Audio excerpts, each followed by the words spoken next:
Hello दोस्तों, नमस्कार। चलिए, पेपर हमारा कंप्लीट हो चुका है और बहुत ही शानदार पेपर आया है। आप लोगों का बहुत ही शानदार पेपर हुआ होगा, ऐसी मुझे पूरी आशा है। और अब मैं आपको अवेलेबल कराता हूँ इस कंप्लीट 12वीं कक्षा की हिंदी अनिवार्य के पेपर का सॉल्यूशन। आइए एक एक करके सारे प्रश्न देख लेते हैं। भाई देखो, पहला प्रश्न कंप्लीट हमारी जिन्होंने क्लासें देखी थी, पूरा एक भी पेपर ऐसा नहीं जो आपको क्लास में से नहीं मिला हो। चूरण वाले भगत जी चूरण बेचकर एक दिन में अधिकतम कितने पैसे कमाते थे? बच्चों 6 आने कमाते थे। सही जवाब है ऑप्शन बी। मैं इसकी पीडीएफ भी आपको अवेलेबल करा दूंगा सभी आंसर की, ठीक है ना। पहले अपन एक बार सॉल्यूशन कर लेते हैं। दूसरा प्रश्न है कि पहलवान की ढोलक पाठ में उठा पटक दे के अर्थ को प्रकट करने वाली ढोल की ध्वनि इनमें से कौन सी थी? तो इसका सही जवाब रहेगा ऑप्शन द, चटाक चट धा उठाक पटक दे। ठीक है, अगला क्वेश्चन देखो, नेक्स्ट है अंबेडकर के विख्यात भाषण एनिहिलेशन ऑफ कास्ट का हिंदी रूपांतर किस शीर्षक से किया गया है? तो बच्चों सही जवाब सी है, जाति भेद का विच्छेद। ऑप्शन सी इसका करेक्ट आंसर है।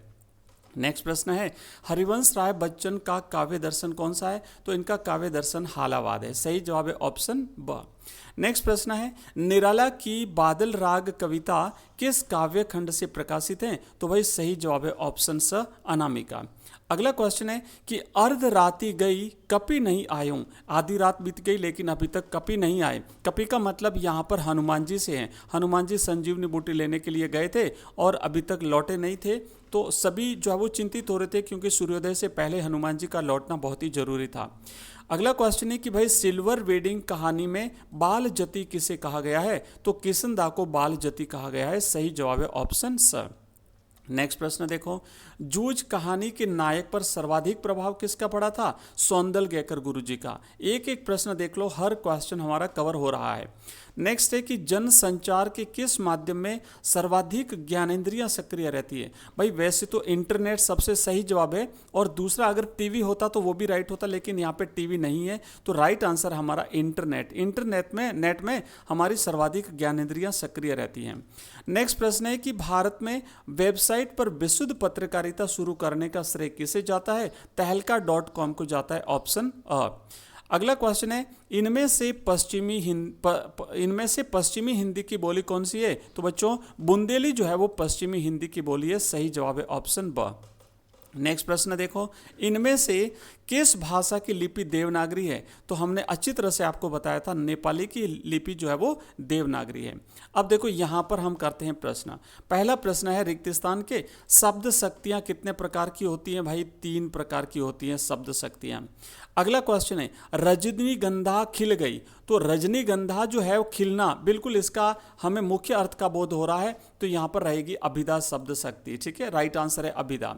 अगला क्वेश्चन है नाक का मोती अधर की कांति से दाढ़ी बीज दाढ़िम का समझकर भ्रांति से। तो भ्रांतिमान अलंकार है। राइट आंसर रहेगा यहाँ पे आपको लिखना है भ्रांतिमान अलंकार। चलिए अगला क्वेश्चन देखो, नेक्स्ट कि जब काव्य में प्रयुक्त एक ही शब्द के भिन्न भिन्न संदर्भों में भिन्न भिन्न अर्थ निकले तो वहां पर कौन सा अलंकार होता है? भाई श्लेष अलंकार होता है। शब्द एक अर्थ अनेक, तो हमने कई बार आपको बताया है कि देश काल और परिस्थिति के हिसाब से अलग अलग अर्थ निकलते हैं, तो श्लेष अलंकार होता है। अब देखो नेक्स्ट, पारिभाषिक शब्दावली में अनुज्ञेय शब्द के लिए अंग्रेजी पारिभाषिक शब्द क्या है? तो इसके लिए आप एडमिसेबल लिख सकते हो, एडमिसेबल लिख सकते हो, परमिसेबल भी लिख सकते हो। जिसने लिखा है ADMI, admissible ADMI SSI admissible SSIBLE, और एक होता है परमिसेबल PERMISSIBLE, परमिसेबल। तो एडमिसेबल और परमिसेबल आपने अगर लिखा है, मैं आपको यहाँ पे लिख करके बता देता हूँ, अगर इस प्रकार का किसी ने लिखा है तो आपका राइट आंसर होगा। ये देखो, ये अगर आपने परमिसेबल लिखा है तो भी सही है, और अगर आपने एडमिसेबल लिखा है तो भी आपका सही है। नेक्स्ट है कि ट्रस्ट का हिंदी पारिभाषिक शब्द तो होता है न्यास, भाई है ना। ये यहाँ पे देखो न्यास लिखा हुआ है, ये न्यास लिखना है, या प्रन्यास भी अगर किसी ने लिखा है तो सही है। ये न्यास होता है या फिर प्रन्यास होता है, इस तरीके से प्रन्यास भी आप लिख सकते हो। इसके अलावा यहाँ पे देखो श्लेष अलंकार हो गया, उसके बाद यहाँ पे भ्रांतिमान अलंकार हो गया, और इस प्रश्न में अभिधा शब्द शक्ति है और 3 शब्द शक्तियाँ होती है। चलिए आगे बढ़ते हैं नेक्स्ट क्वेश्चन। और अपठित जो आपके प्रश्न है उनका मैं आपको आंसर बता देता हूं कि पद्यांश में किससे नहीं घबराने की बात करिए भाई, विघ्नों से नहीं घबराना है, बाधाओं से नहीं घबराना है। गुणना शब्द का अर्थ क्या है, मनन करना। गिरि शब्द का पर्यायवाची क्या है, अचल, भाई हिमालय जैसे गिरि है ना। अगला है पद्यांश का उचित शीर्षक, तो मातृभूमि का वरदान या फिर सतपथ की ओर। अगला क्वेश्चन है क्यों बने फकीर लकीरों के। इसका अर्थ है कवि कहना चाहता है कि हमें पुरानी रूढ़ियों और अंधविश्वासों का अंधानुकरण नहीं करना चाहिए बल्कि नए रास्ते बनाने चाहिए। देखो नेक्स्ट अगला क्वेश्चन है आपका लास्ट प्रश्न, देखो क्या है, मैं सारे इन प्रश्नों के आंसर आपको करा देता हूं कि पद्यांश में कवि क्या क्या नहीं करने की सीख दे रहा है। तो आपको लिखना है कि कवि क्या क्या नहीं करने की सीख दे रहा है। बुरा न बोलना, बुरा न देखना, बुरा न सुनना, विघ्नों से न घबराना और लकीर का फकीर न बनने की सीख दे रहा है। अब है हमारा अपठित गद्यांश, इसका हमें क्या करना है भाई, सभी प्रश्नों का जवाब देना है। तो पहला प्रश्न है कर्म रहित स्थिति कैसी है, तो कर्म रहित स्थिति मृत्यु के समान है। स्वधर्मानुसार शब्द में संधि कौन सी है, तो बच्चों यहाँ पे दीर्घ संधि है। स्वधर्म प्लस अनुसार तो दीर्घ संधि है, राइट आंसर ए है।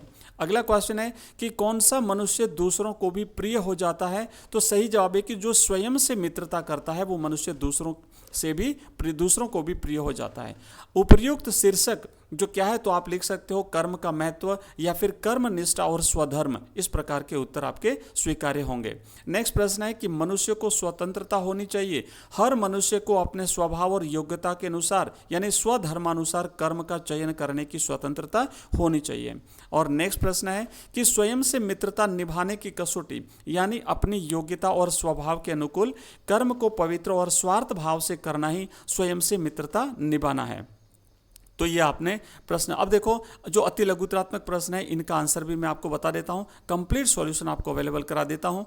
और अब देखो नेक्स्ट है, ये देखो 20 शब्दों में बच्चों को छतों के खतरनाक किनारों से गिरने से कौन बचाता है, भाई उनके स्वयं के शरीर का रोमांचित संगीत बताता है। एक एक प्रश्न को हमने जो है वो क्लियर किया था। बच्चों को उनके शरीर का संगीत यानी रोमांच और उनका निडर आत्मविश्वास जो है वो गिरने से बचाता है। अगला क्वेश्चन है कैमरे में बंद अपाहिज कविता में साक्षात्कारकर्ता कार्यक्रम को रोचक बनाने के लिए क्या करना चाहता है, तो वो रोचक बनाने के लिए भाई अपाहिज से बेतुके सवाल पूछकर उसे रुलाना चाहता है ताकि दर्शकों की भावनाएं भड़के और उनका कार्यक्रम व्यावसायिक रूप से सफल हो जाए। नेक्स्ट प्रश्न है कि बाजार का जादू किस राह से काम करता है, तो बच्चों आंख की राह काम करता है। ये आपने अच्छी तरह से याद करवाया था हमने। दंगल की ढोलक में पाठ में नए राजकुमार के राज्य प्रबंधन अपने हाथ में लेने पर दंगल का स्थान किस खेल ने ले लिया। मैंने बोल करके आपको कितनी बार समझा दिया था कि नए जो राजकुमार थे वो विदेश में पढ़ाई करके आते और उसने घोड़ों की रेस यानी घुड़दौड़ को जो है वो शामिल कर दिया और लुट्टन पहलवान को वहां से हटा दिया था। टेरिबल खर्चा बता करके वहां से हटा दिया था और घुड़दौड़ को शामिल कर दिया था। लड़कों के मन में कौन से गुरुजी की दहशत बैठी हुई थी, तो भाई लड़कों के मन में जो मंत्री मास्टर थे उन गणित पढ़ाते थे उन मंत्री मास्टर की दहशत जो है वो बैठी हुई थी। और यशोधर बाबू की पत्नी के चचेरे भाई का क्या नाम था, बच्चों उसका नाम गिरीश था। और आपके क्वेश्चन पेपर के एक ऑप्शन में भी आपको गिरीश लिखा हुआ था, अगर आपने ध्यान दिया होता तो राइट आपका हो जाता। नेक्स्ट प्रश्न है जनसंचार के मुद्रित माध्यम के संक्षिप्त में विवरण लिखिए। तो बच्चों यहाँ पे मैं दे रहा हूँ, ये प्रिंट आप पढ़ लेना। मैं आपको अपनी जो व्हाट्सएप ग्रुप है उस व्हाट्सएप ग्रुप में मैं सारी पीडीएफ आपको भेज दूंगा, बिल्कुल आराम से आप लोग पढ़ लीजिए। तो अब ये हिंदी के बाद में अब हमारा पॉलिटिकल साइंस का जो है वो प्रिपरेशन बिल्कुल स्टार्ट होगी। हिंदी और इंग्लिश मीडियम में हम बहुत शानदार तरीके से शुरुआत करेंगे और हमारी प्रिपरेशन आज ही शुरू हो जाएगी। तो अगर आप पॉलिटिकल साइंस के फिर उसके बाद हिस्ट्री के और अगर उसके बाद हिंदी साहित्य के स्टूडेंट हैं तो बिल्कुल चैनल को सब्सक्राइब कर लें और क्लास के लिए रेडी हो जाएं। मिलते हैं अगली क्लास में, तब तक पढ़ते रहें, आगे बढ़ते रहें। धन्यवाद।